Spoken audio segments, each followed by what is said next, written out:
Welcome to Brothers of the Word, because, brother, you need the Word.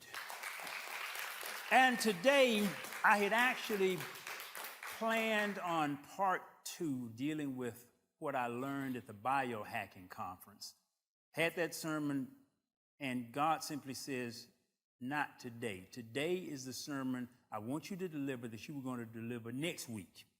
Because there's someone who needs to hear this day. And sometimes with God's messages, and usually always with God's messages, there's a timing. And God will send a message, and it'll just be for one person. Just as Jesus went to the pool of Bethesda, and there were 3 porches laden with sick folk, and he healed one person and walked away. Sometimes the word of God, it will come for one person. So today is that message, and today it is another one of those parable stories, just like I had last week. Now, you all got a big laugh out of last week. Folk just laughing all day long from the sermon last week of the Reluctant King, Part 6. Today is a little bit more serious, and I want to open up with the scripture from Luke chapter 18, beginning at the 9th verse, one that you've heard many times before. Also, he spoke this parable. Jesus taught in stories, which are parables. Also, he spoke this parable to some who trusted in themselves that they were righteous and despised others. 2 men went up to the temple to pray, one a Pharisee and the other a tax collector. The Pharisee stood and prayed thus with himself, God, I thank you that I am not like other men, extortioners, unjust, adulterers, or even as this tax collector. I fast twice a week. I give tithes of all that I possess. And the tax collector, standing afar off, would not so much as raise his eyes to heaven, but beat his breast, saying, God, be merciful to me, a sinner. I tell you, this man went down to his house justified rather than the other. For everyone who exalts himself will be humbled, and he who humbles himself will be exalted. And this is a parable that bookends what I'm going to talk about today on one extreme. And I have another one that bookends the other extreme. And this story comes from my recent completion of the El Camino de Santiago. This is the 500-mile walk that my oldest son and I went through in Spain. And as we were nearing the end of the walk, we were down to the last 2 days, I got a call from a friend of mine. The call went to voicemail because I had my phone off, because it's a 6-hour difference between Spain and the U.S. And when he called, I was asleep and I had my phone off. I do that now. Y'all need to turn y'all phone off sometime. Sometimes you all wake up in the middle of the night and look, anything that comes in after 10 or 11 o'clock, you probably don't need to hear anyway. You need to wait till the morning. I turn my phone off so folk cannot get a hold of me. After a certain hour, my phone automatically turns off, the ringer automatically turns off, and I don't hear anything after that. So I got the message the next morning. And in the message, he said, I need to borrow $150. He said, I'm traveling and my credit card got hacked, and I don't have any money. Can you send me $150? Now, he's a good friend of mine. I've known him for years, good character. But I didn't quite believe his credit card was hacked. I knew it about wasn't hacked. It was just declined. And it was declined. Y'all know why it was declined? Yeah, y'all know exactly. It wasn't hacked. It was declined. But he didn't want to tell me that his credit card was over the limit and it was declined, so he just told me it was hacked. Now, maybe it was hacked. I could be totally wrong about that, but I doubt it. My gut feel was it wasn't hacked, it was declined. And the thing about it, my son and I, over these last couple of days, of course, we turned our U.S. money to get euros because that's what they use in Spain. And we had about $250 in euros. And we had been trying to figure out, we got to spend this money up because if we get it converted, you lose 20%. I lost 20% when I converted U.S. money to euros. And when I convert to euros back, I said, we're going to lose 20% of this money. We need to spend this money up. And when I got the call from my friend, and I thought about his situation, and a lot of times in life, you don't have one thing that happened in one area. A lot of times this stuff is connected and it dominoes.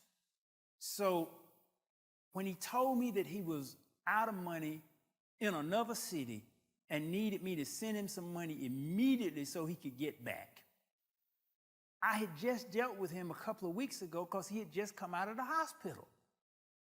And he had been sick, laying up in the hospital in a fairly serious condition. Then I had dealt with him a few months earlier with some serious relationship issues because he and his wife had been going through some major issues, and he was just on the verge of busting up and just going through all this pressure. So when I got that, I said, this is just one of three of them big areas that he's had major issues in. And I looked at my oldest son, and I spoke up to heaven, and I spoke these words. And I actually had this put in a framed picture, and I have them in the bookstore. It simply says, Lord, forgive me for being petty. Lord, and that's the title of today's message. These are available in the bookstore, and at least one person in here needs this. At least one person, because God said, if somebody in here really needs this, it's at least one person listening to me right now who really needs this. They're only $5. I'm not giving them to you free. They're $5, but you get a nice frame, a nice picture on it. So it's not about any making any money. See, some people are going to talk about the $5. That's petty.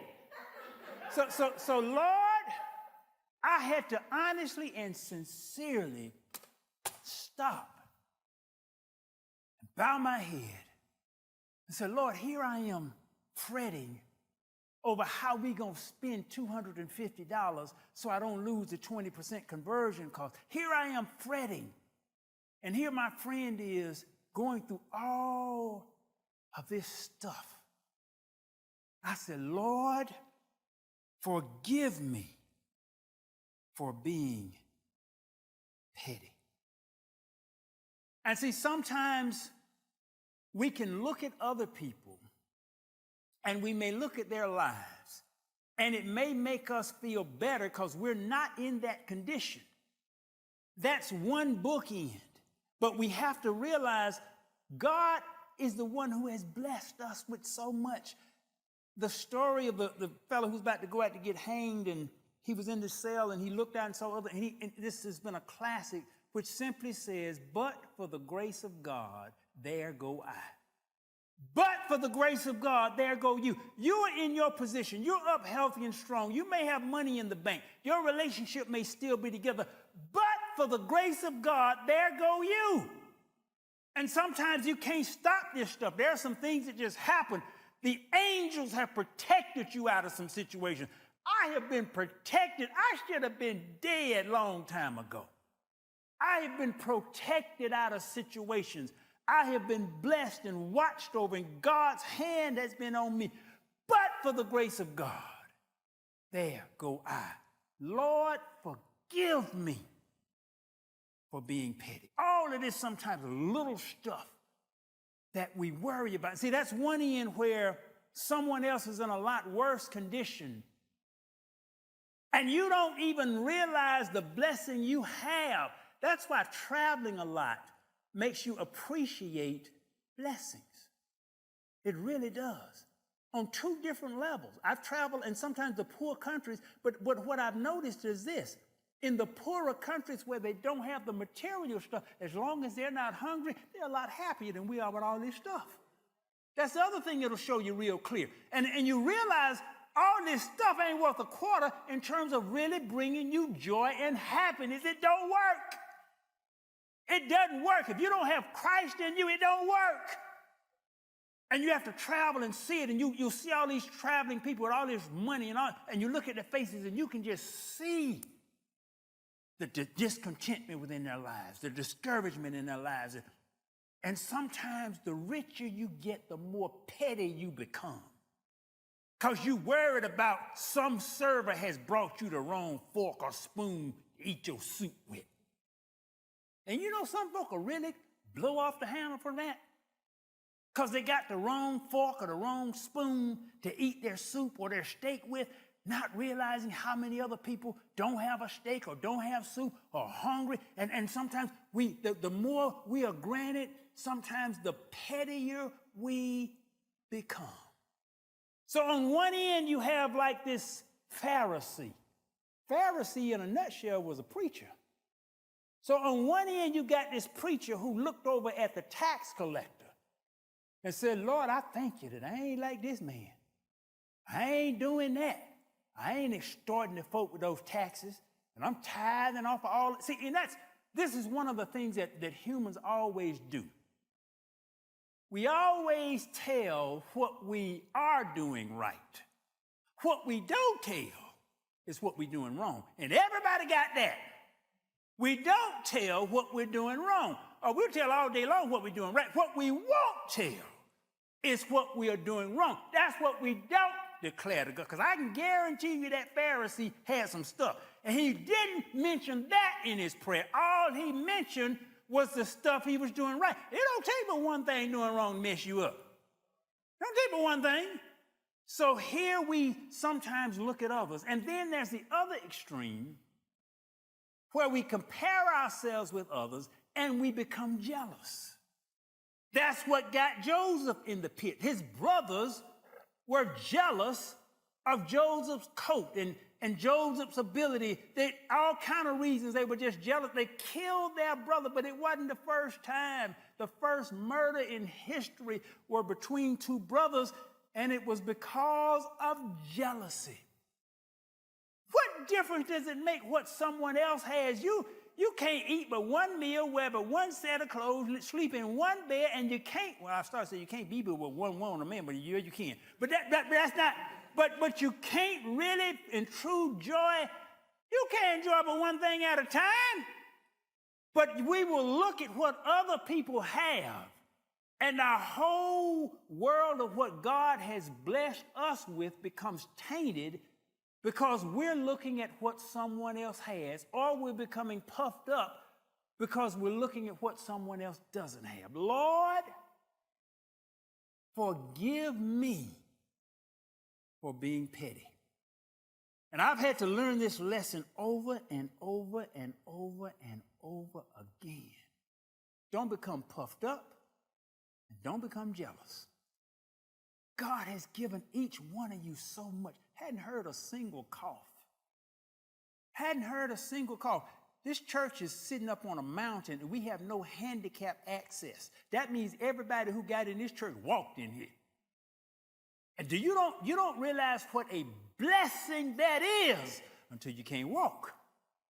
And sometimes we get jealous because somebody else has a pretty pair of shoes, or they got a nice hat. We get so bent out of shape over petty stuff. When I pulled into the parking lot this morning and I got out of my car, Joseph was sitting in the other car beside. He said, Uncle Nathaniel, what's that? You got your side of your car scuffed.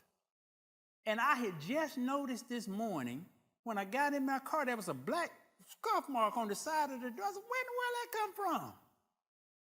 Some people would have let that thing mess up their whole day. And it looked like it's a scuff that ain't coming out. Some people would have let that thing, oh my goodness, my car all scuffed up. People, it's so much of this stuff that we get all bent out of shape. And this stuff be so small. It's petty. The word petty is a French-derived word, and its root is petite. And petite means small. And we get all bent out of shape by small stuff. some people would be fuming right now because I don't know how the scuff mark got on my car. I didn't hit it. Somebody else must have, while I was in somewhere, they must have run a shopping cart or something. I don't know how I got there, but so what? Number one, nothing I can do about it. So why do I need to get upset about a petty thing? And what difference is that going to make? So I got a scuff on my car. So what? So what? It's so many of this petty stuff. Those are the two words that you need to say. So what? Most of this stuff makes no difference in life that we get all bent out of shape about. It tears us to pieces, and the stuff is petty. And sometimes, I'm here to tell you people, unless it involves your soul, almost all of the stuff is petty. No matter what issue you have. And some people, well, suppose I got a disease that's going to kill me. Suppose I'm going to die. You're going to die anyway. It doesn't matter when. Life is a death sentence. It's just a matter of when. The disciples didn't even worry about death. Some of them said, Lord, I wish I could go on now just to be with you, but I'm going to stay here for the brethren. They even understood even death and even the life on this earth. This span was petty. As long as your soul was saved, even this is petty. I want to just give you a scientific view to understand some things. This is a big earth. But the higher you go and the bigger your perspective, the smaller things get. When I used to fly an airplane and I would go up, when I get about 3,000 feet high in the air, cars would look like little matchbook cars. And people would look like ants. If you get up to 10,000 feet, you couldn't even see folk. And you could only see the cars if it was nighttime and the headlights were on. The higher you go, the smaller stuff looks. It looks real big to you when you're up close.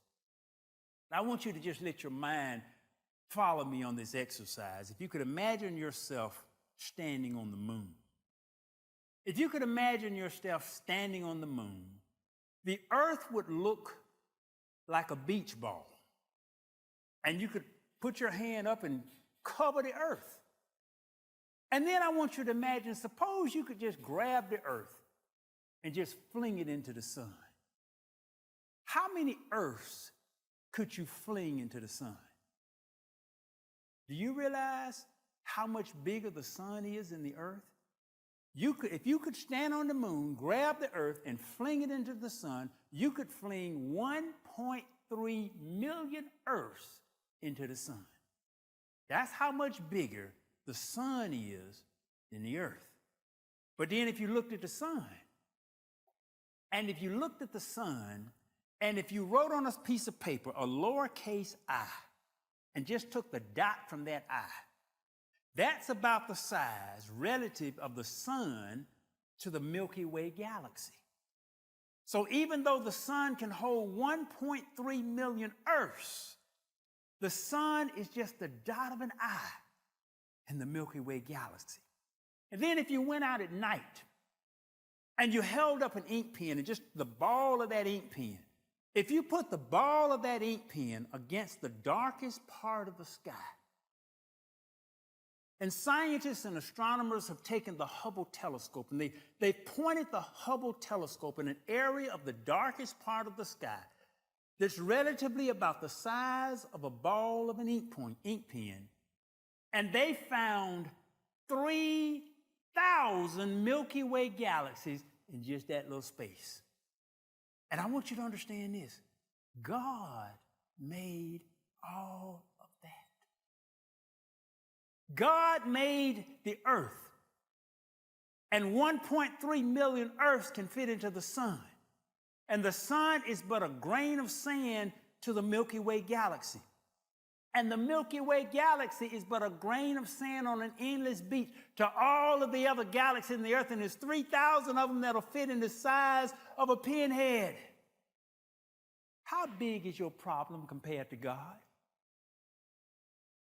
All of your problems are petty when viewed in the viewpoint of an all-powerful God. And when you begin to see and when you begin to understand this, it changes how we view God, and it changes how we view our circumstances. All your stuff petty. And I know some of you say, Pastor, this ain't petty, this big. This big. And I want to let you know that the gentleman that I talked about, my good friend, and I'm still good friends with him, not because of what he has, but because of who he is. Even going through all of that, even when he went through all of his stuff, his spirit just is pleasant. He just is happy. He just is joyous. Some things got him down, but he wasn't down long. He was right back up saying, I thank God that I'm blessed. Yeah, I got all this stuff. Yeah, I'm running short of money. Yeah, I done had this big health issue, but my children are doing great. Yeah, my wife she look crazy, but my children are doing great. So you can always have the concept and the idea that even though I'm facing challenges, Lord, forgive me for being petty.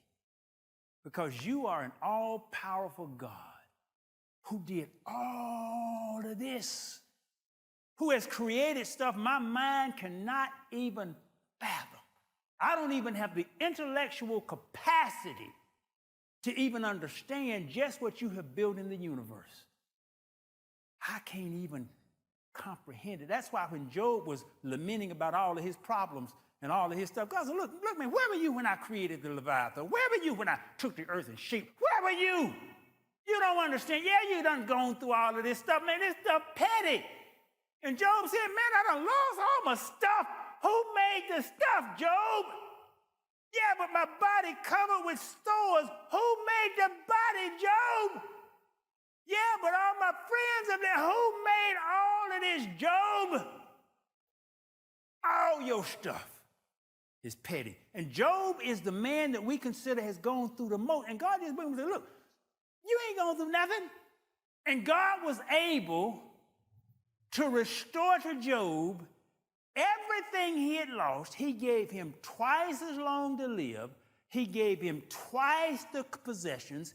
His children were then the most beautiful in all of the land because he gave him a new wife who was the prettiest in the land. He restored everything to more than what Job had. Now, if God could give Job more than what he had, why can't he give you more than what you got? But he did not give it to Job until Job prayed for his friends.